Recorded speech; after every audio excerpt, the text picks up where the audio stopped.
Saying goodbye is never easy. Whether it's saying goodbye to a friend, a partner, maybe even a dream, or in this case, a video game you've sunk hundreds and hundreds of dollars into.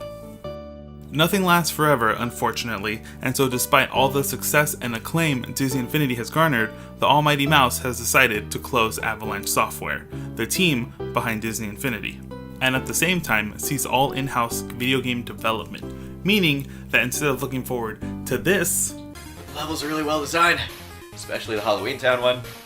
Get to ride around Noogie Boogie's little wheel of death. It's fucking fantastic. we instead have to look forward to these again. I'm sick of this shit. Stop it! Stop doing this! We're not that stupid! At least none of my viewers are! And if you bought this game... So while the sun might be setting on Disney Infinity, Avalanche Software have one more story to tell. While most likely it wasn't intended as a send-off, it has the burden of being the send-off game. This is Finding Dory, the final playset.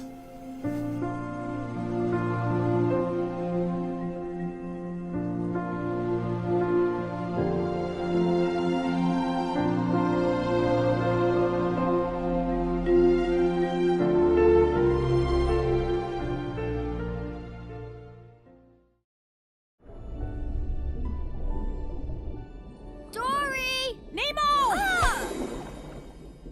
I found you! You found me?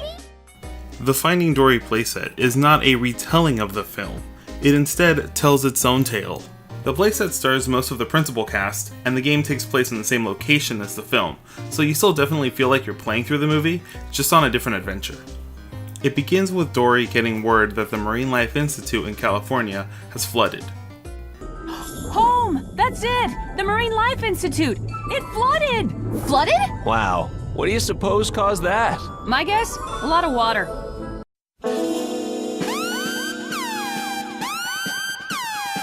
We're running out of time! Come on, guys! We have to go! Dory! Upon arriving, you discover not only are all the fish let loose, they are being terrorized by sentient plastic toy fish. Yeah, okay.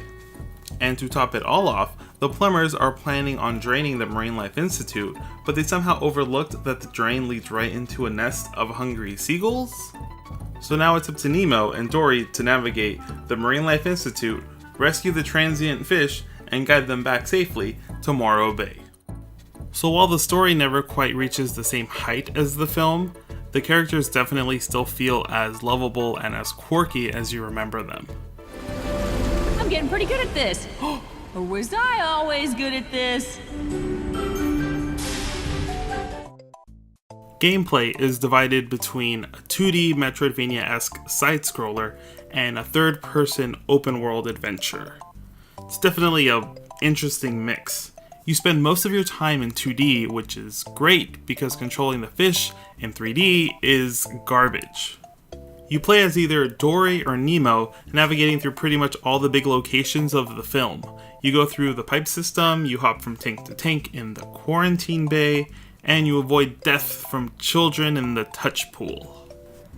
Now hold on, that really doesn't make much sense. If the Marine Life Institute is flooded, why are they admitting guests? Wouldn't they shut down? Isn't guest and animal safety paramount in places like this? Whoops, did not mean to put that in the Dory review for children. Oh, won't somebody please think of the children? The levels are big and the game gives you plenty to do. Some levels task you with rescuing a certain amount of fish before you can complete the stage. Levels are designed intelligently enough where you can find all the required fish to complete the level without much backtracking. However, that's not to say this game is a cakewalk. If you're a pure completionist and you want to get that 100%, you're going to have a much harder time finding all the fish that are hidden away in every level. Speaking of which, every level has its own set of optional challenges. Completing these earns you a new toy you can use in the toy box for your own custom levels. You can also use them to decorate Morro Bay and make your little rescue friends feel more at home. Nice. It's a cute thing you can do. It's very sweet. Levels are also filled with easy to medium difficult puzzles. Nothing was ever a real stumper, but I did have a few aha moments. Lastly, you get little assistance along the way that help you get past inaccessible locations, kind of like Zelda items, which adds to the game's replayability as it challenges you to go back to a previous stage and get that 100% clear. The second half of the game takes place outside the Marine Life Institute in Morro Bay, which admittedly is my least favorite part of the game. It just doesn't function well. It's not, it's this open world, but there's not much to do, and the controls are weird.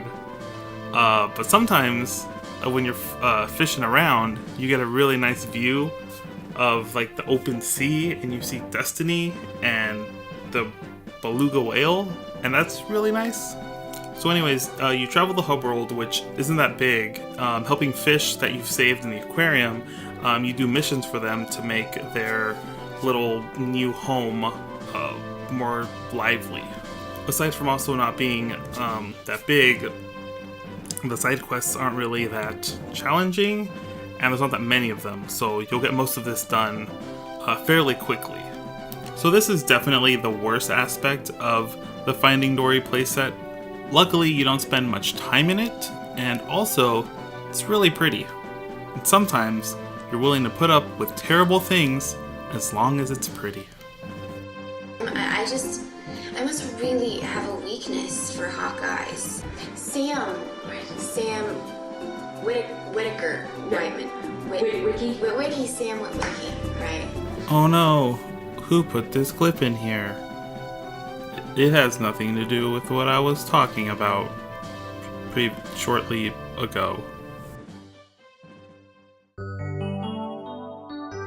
At the end of the day, Finding Dory is a charming and fun side-scroller. Although not perfect, it definitely stays true to the spirit of the film and delivers a fun, lighthearted romp through the locales of the movie. I wouldn't say get Disney Infinity for this game, but if you already own Disney Infinity, this should absolutely be in your library.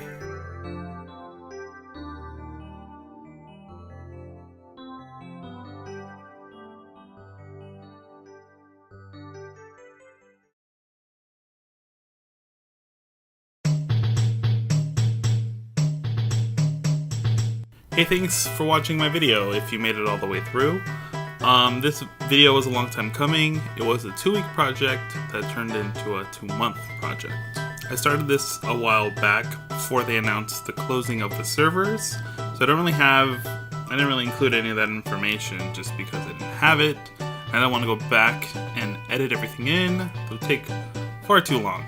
Regardless, I'm very happy with the result, and I hope you guys liked it. If you like it, please subscribe to my channel, like the video, share it with other Disney Infinity fans or just Disney fans in general. That would definitely mean a lot. And I guess while I still have you guys here for the minute, I want to talk about the end of Disney Infinity. It's very sad. There's a lot of people. Well, there were a lot of people petitioning for, it to be brought back. I don't really think that's in our hands. I really think Disney made that decision and they're sticking to it. But I mean, it was great. It was great while we had it. We still have it. The toy box is always going to be there, so we'll always be able to create new content, and I really think that's the best gift that we can take away from this whole thing. Anyways, that's it. Thanks for watching my video. Bye, everybody.